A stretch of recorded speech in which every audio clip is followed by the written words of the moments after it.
Halo semuanya, kembali lagi bersama saya Wa'run. Masih melanjutkan dari bagian sebelumnya yang setelah tangsan anu-anu, singkatnya anu lagi. Yang pada intinya tonton saja di bagian sebelumnya jika belum nonton.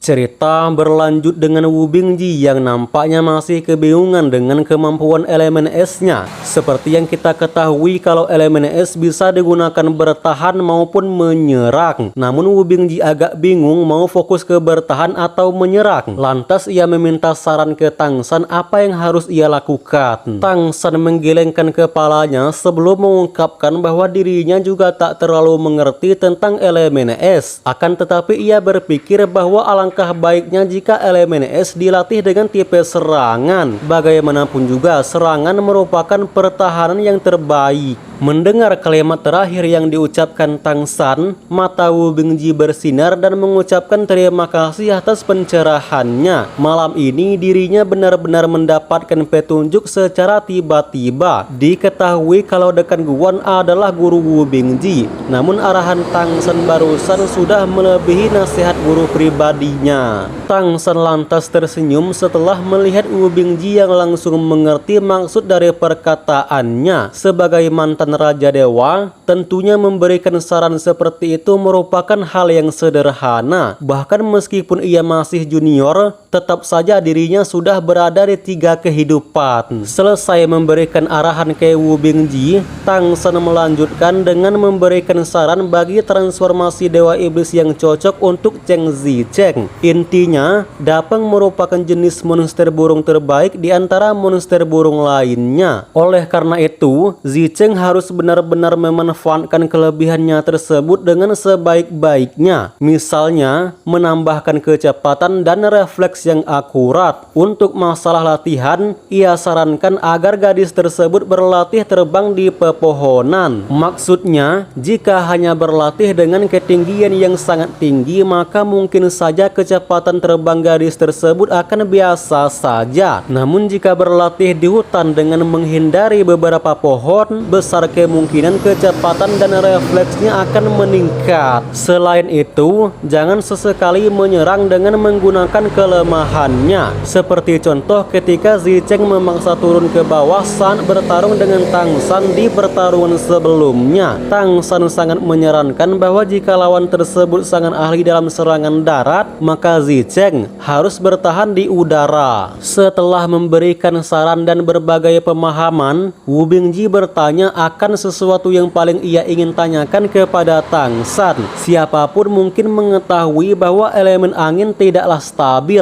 Lalu, bagaimana Tang San mengompres bila angin waktu itu? Tang San berkata dengan serius bahwa sebenarnya itu tergantung pada susunan elemen. Stabil atau tidak hanyalah istilah relatif. Jika elemen angin diatur dengan baik, maka secara alami mereka akan bergabung dalam waktu tertentu. Dan ketika fusinya kencang, itu akan secara alami dikompres. Saat Tang San mengatakan itu, dia mengangkat kedua tangannya dan sekelompok cahaya biru muncul di telapak tangannya. Tak lama, kedua elemen angin itu berputar bagaikan angin puting beliung. Kemudian, Tang San mendekatkan kedua tangannya sehingga terlihat jelas bahwa kedua elemen angin tersebut saling menolak. Sembari menyuruh dua kakak seniornya itu untuk melihat dengan jelas, Tang San memfokuskan pandangannya hingga pada akhirnya kedua angin topan tersebut mulai mendekat dan benar-benar menghasilkan hisapan. Kemudian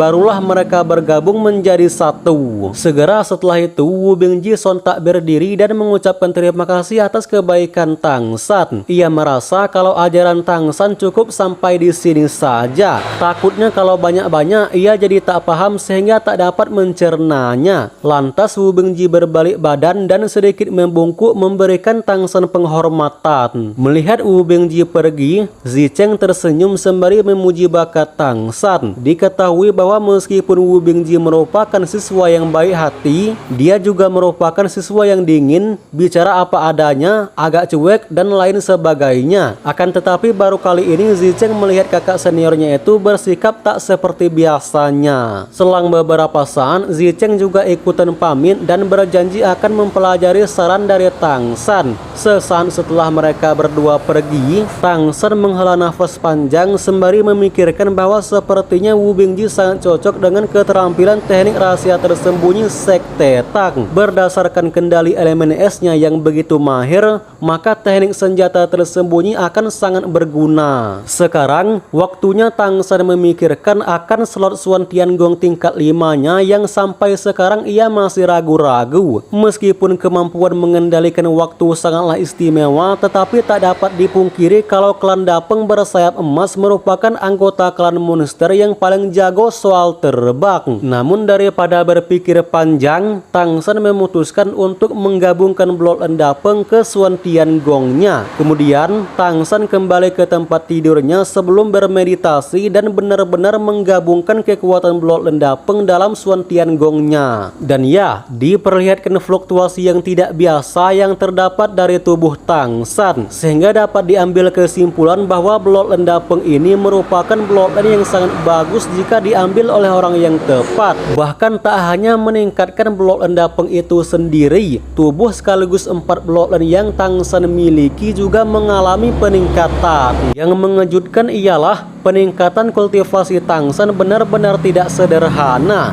Ya, kultivasi Tang San langsung nerobos ke puncak tingkat 5. Segera setelah menyerap Bloodline Dapeng, Tang San membuka matanya dan berniat mereview kemampuan terbangnya. Pada saat itu, Tang San perlahan keluar dan menarik nafas dalam-dalam sebelum merangsang Bloodline Dapengnya. Dan ya, Tang San dengan jelas merasakan bahwa kekuatan aneh keluar dari tubuhnya. Detik berikutnya, ia melihat 2 cahaya oranye yang terdapat dari kedua lengannya. Saat Tang San membentangkan tangannya, muncul 2 sayap Dapeng yang tentunya berkilau dengan sangat cantik. Kemudian, Tang San mulai mengepakkan kedua sayapnya dan tubuhnya segera menjadi ringan. Dibantu dengan mengaktifkan Bloodline Serigala Angin, Tang San benar-benar melayang di udara. Tak lama setelah terbang, Tang San nampaknya semakin bersemangat berkultivasi di benua Falan ini. Dan karena malam sudah semakin larut, Tang San pun kembali ke tempat tidur demi melanjutkan kultivasi.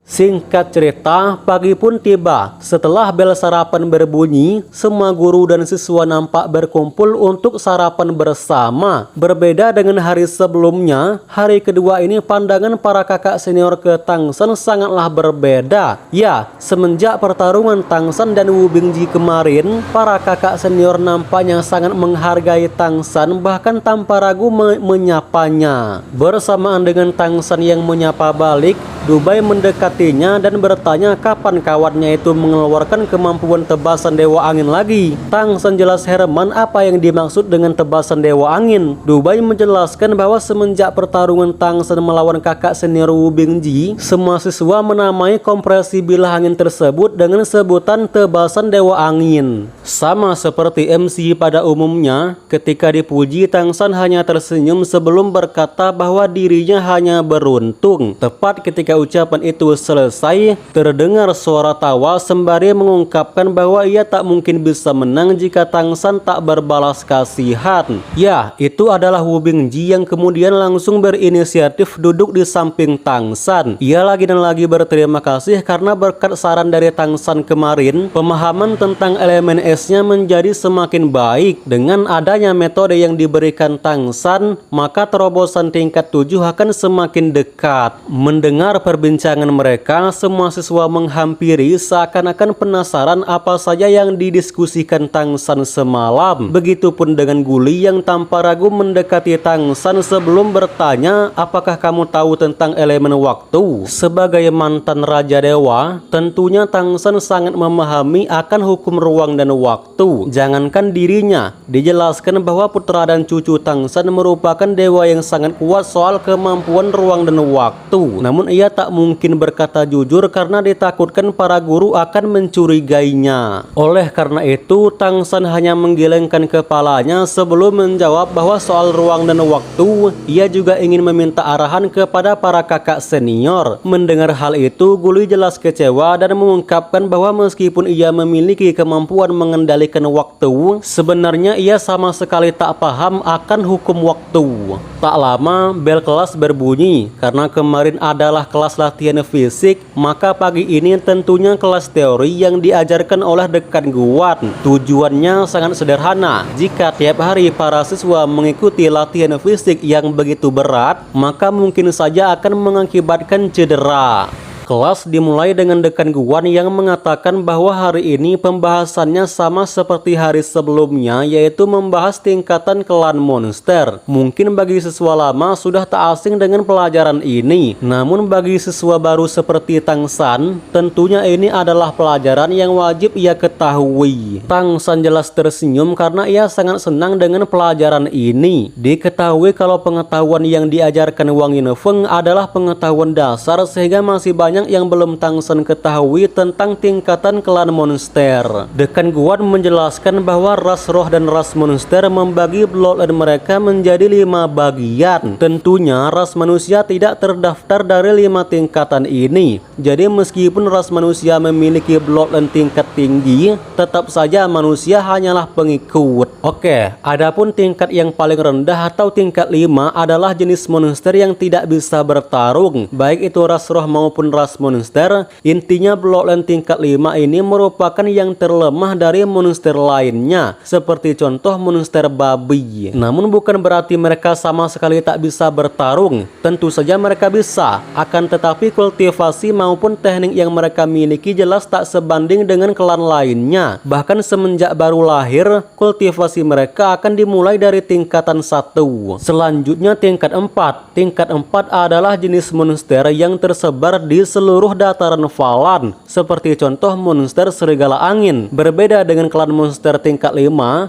klan monster tingkat 4 semuanya jago soal bertarung. Semenjak baru lahir biasanya kultivasi mereka sudah di tingkat 2 sampai 3. Adapun kelemahan monster tingkat 4 ini, mereka sangat sulit nerobos ke tingkat 5. Sementara untuk leluhurnya cukup sulit nerobos ke tingkat 9, apalagi tingkat dewa. Mendengar hal itu, Tang San jelas tercengang. Bisa-bisanya klan monster serigala angin hanya berada di tingkat 4, dan yang paling merugikan, kultivasi klan serigala angin hanya mentok di tingkat 9. Lanjut ke tingkat 3, yang dimana tingkatan ini sudah cukup kuat, bahkan mungkin sangat kuat. Berikut beberapa monster yang memiliki bloodline tingkat 3. Klan Raja Singa, Raja Harimau, Raja Macan Tutul, Raja Beruang, Raja Serigala, Raja Naga, dan cabang-cabang kuat lainnya. Berbeda dengan bloodline tingkat 4 yang hanya dikultivasikan sampai ke tingkat 9, klan tingkat 3 ini dapat dikultivasikan sampai ke tingkat dewa ataupun tingkat 10.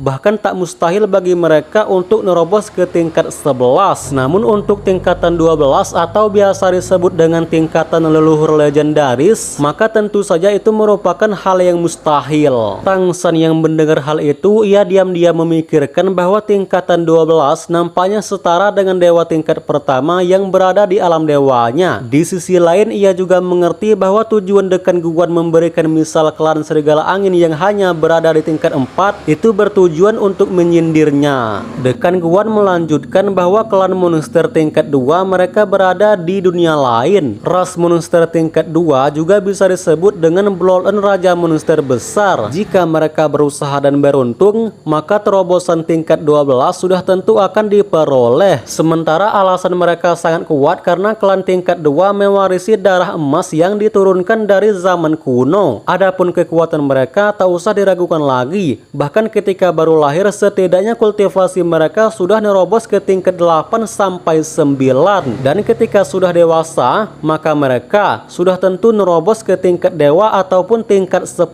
Sembari memandang serius, dekan Guan mengatakan bahwa jika umat manusia ingin bangkit, setidaknya harus ada satu orang yang mampu berkultivasi sampai ke tingkat 12. Oke teman-teman, untuk tingkatan pertamanya next video ya. Dan untuk yang sering nanya Dubai cowok atau cewek, itu cowok, jelas banget cowok. Emang mukanya kalau di manhwa agak imut-imut gitu ya kan. Rambutnya agak panjang juga, tapi dia cowok guys. Teman-teman, guys gitu. Pertama kalinya saya bilang guys. Hello guys. Waduh. Oke lah, saya Warun pamit dan sampai jumpa di video selanjutnya. Adios. Besok puasa ya. Selamat menunaikan ibadah puasa bagi yang menjalankan. Oke itu.